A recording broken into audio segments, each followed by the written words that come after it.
Assalamualaikum warahmatullahi wabarakatuh. Perkenalkan nama saya Vivi dengan NIM 210306029 dari kelas Peternakan B angkatan 2021. Di sini saya akan menjelaskan mengenai metabolisme air untuk memenuhi tugas biokimia yang diampu oleh Ibu Tati Widianasari SPTMP. Nah, pertama-tama saya akan menjelaskan mengenai 3 sistem kompensasi pada tubuh. Yang pertama yaitu sistem dapar darah, yaitu larutan dapar atau larutan penyangga yang mengandung campuran asam lemak dan basa konjugatnya ataupun sebaliknya. Kemudian secara alami, sistem dapar bikarbonat itu digunakan untuk mengatur pH darah karena darah mengandung dapar asam bikarbonat dan garam bikarbonat. Nah, untuk mempertahankan pH darah tetap normal yaitu 7,4, maka diperlukan perbandingan kadar garam bikarbonat banding kadar asam bikarbonat yaitu 20:1. Kemudian yang kedua yaitu sistem respirasi atau sistem pernafasan. Nah, ini merupakan sistem pernafasan pada tubuh yang mana proses respirasi ini sendiri merupakan proses tubuh menggunakan oksigen dan melepaskan karbon dioksida dan uap air. Nah, sistem respirasi ini melibatkan proses pemasukan oksigen dan pelepasan karbon dioksida di alveolus, kemudian transportasi oksigen dari alveolus ke jaringan, kemudian transportasi karbon dioksida dari jaringan ke alveolus, yang ditentukan oleh proses difusi udara dengan tekanan parsial gas dalam udara pernafasan. Lalu yang ketiga yaitu sistem ekskresi melalui ginjal. Nah, ginjal sendiri berfungsi untuk menyaring darah yang mengandung zat sisa metabolisme dari seluruh tubuh yang akan dibentuk menjadi urin dan akan dikeluarkan dari tubuh. Nah, sistem ekskresi melalui ginjal ini dimulai dari proses filtrasi yang terjadi di glomerulus, yaitu penyaringan darah dan akan menghasilkan urin primer. Lalu yang kedua yaitu proses reabsorpsi, yang mana proses penyerapan zat sisa metabolisme yang digunakan oleh tubuh dan akan menghasilkan urin sekunder yang terjadi di tubulus proksimal. Lalu yang ketiga yaitu proses augmentasi, yaitu proses pengeluaran zat sisa yang tidak diperlukan lagi atau tidak digunakan lagi oleh tubuh yang terjadi di tubulus distal dan akan menghasilkan urin yang sesungguhnya. Nah, ketika urin yang sesungguhnya sudah terbentuk, maka akan dikeluarkan dari ginjal melalui ureter, lalu masuk ke kantung kemih dan akan dikeluarkan dari tubuh melalui uretra. Selanjutnya saya akan menjelaskan cara mengatur kandungan garam bikarbonat dalam darah. Yang pertama yaitu mobilisasi ion H+ di tubulus proksimal dengan reabsorpsi Na+, kemudian sekresi ion H+ di tubulus distal ditukar dengan Na+. Lalu yang ketiga yaitu membentuk amonia atau NH4+ di tubulus distal dan akan menggantikan Na+ yang terpakai di proses sekresi tadi. Kemudian saya akan menjelaskan mengenai proses singkat metabolisme air dari mulai air diminum hingga dikeluarkan melalui kulit maupun alat kelamin. Yang pertama, saya akan menjelaskan mengenai proses singkat metabolisme air yang akan dikeluarkan melalui alat kelamin yang kita kenal sebagai urin. Pertama-tama, air yang diminum oleh ternak akan masuk ke dalam mulut, kemudian menuju saluran pencernaan melalui pembuluh darah kapiler menuju darah dan akan dialirkan ke tubuh ternak. Kemudian saat air di dalam jantung, air akan membantu jantung memompa darah ke seluruh tubuh. Kemudian saat air sampai di paru-paru, kemudian akan terjadi proses pertukaran oksigen dan karbon dioksida. Proses selanjutnya terjadi di dalam hati. Di sini air akan membantu proses metabolisme karbohidrat, protein dan lemak. Kemudian proses yang terakhir yaitu air menuju ginjal. Di ginjal, air akan membantu proses penyaringan zat sisa yang akan dikeluarkan bersama urin. Kemudian saya akan menjelaskan proses singkat metabolisme metabolisme air yang akan dikeluarkan melalui kulit berupa keringat. Nah, ketika tubuh dalam kondisi panas atau berada di cuaca yang panas, lalu setelah itu selesai melakukan aktivitas atau berolahraga, maka suhu tubuh akan meningkat dan hal itu akan mendorong otak untuk memberikan perintah kepada kelenjar keringat agar aktif mengeluarkan keringat.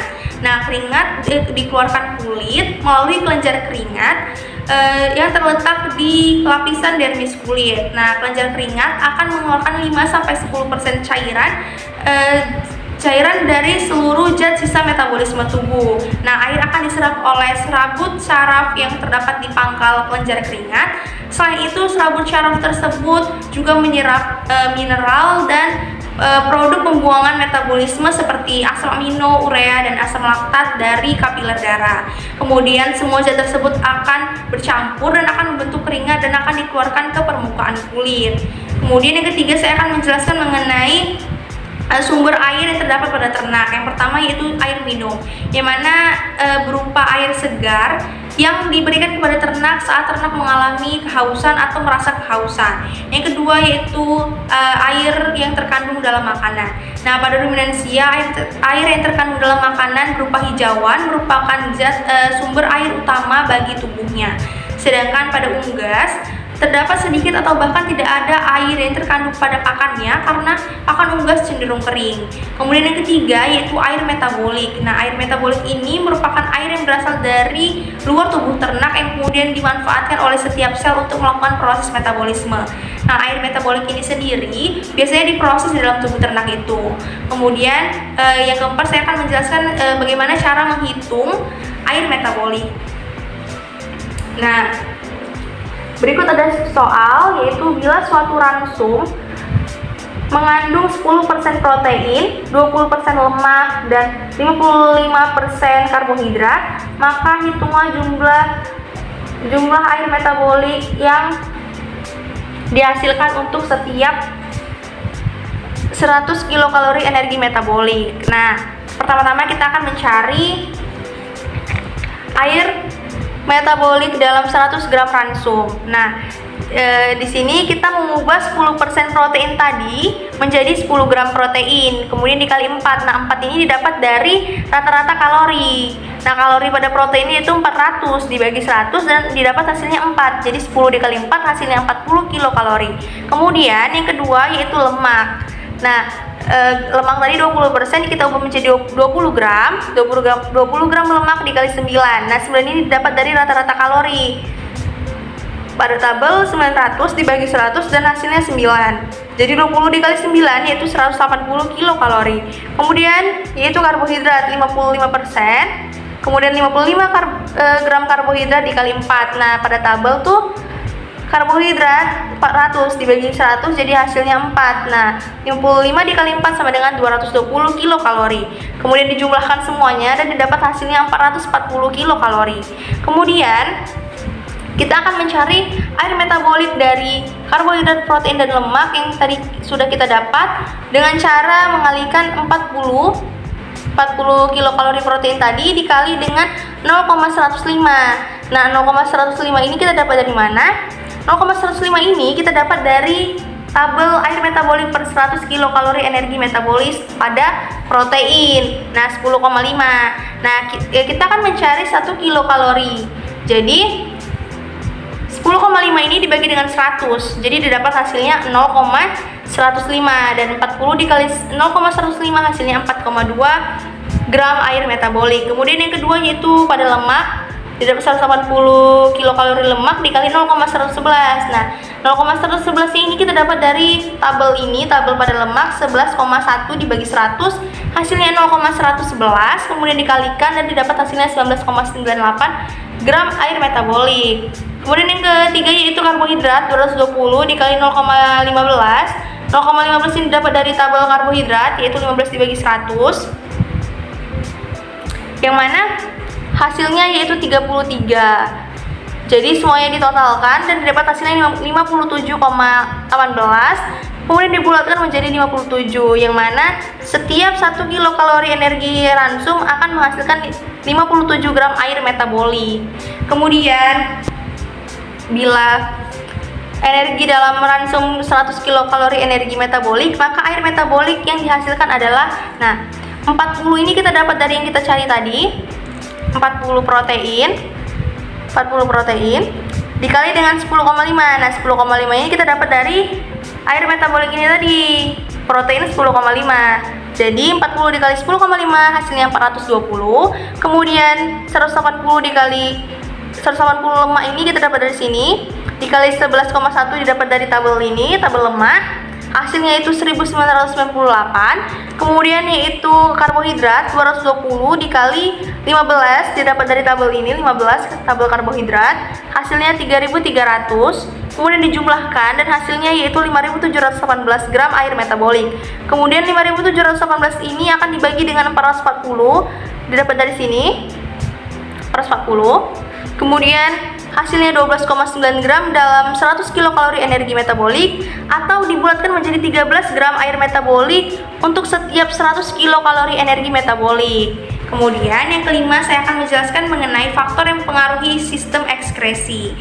Yang mana faktor yang mempengaruhi yang pertama yaitu hilangnya air melalui kulit yang biasa umumnya terjadi pada mamalia berupa keringat. Nah, saat kondisi kita sering mengalami atau banyak terdapat suhu lingkungan yang tinggi, maka itu akan membuat tubuh berusaha untuk beradaptasi dengan cara mengeluarkan air dari dalam tubuh.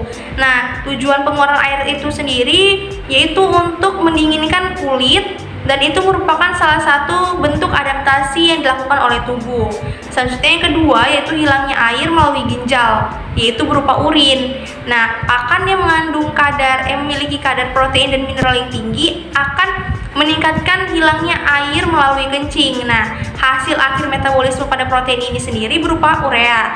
Nah, urea ini merupakan racun bagi saluran kencing. Nah, untuk menetralkannya atau mengencerkannya dibutuhkan air sampai konsentrasi yang tidak berbahaya. Kemudian yang ketiga yaitu hilangnya air melalui pernafasan yang hampir 40% terjadi pada unggas.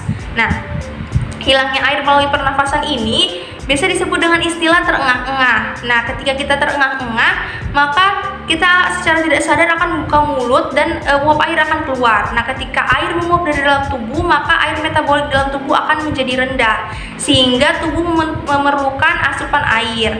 Kemudian yang keempat yaitu saluran pencernaan. Nah, bentuk pakan dan susunan pakan mempunyai pengaruh nyata. Contohnya pada pakan serat yang memiliki sifat pencahar yang menyebabkan banyaknya air keluar bersama feses. Nah, dapat diketahui bahwa feses sapi lebih basah daripada feses kambing. Sekian dari penjelasan saya. Terima kasih. Wassalamualaikum warahmatullahi wabarakatuh.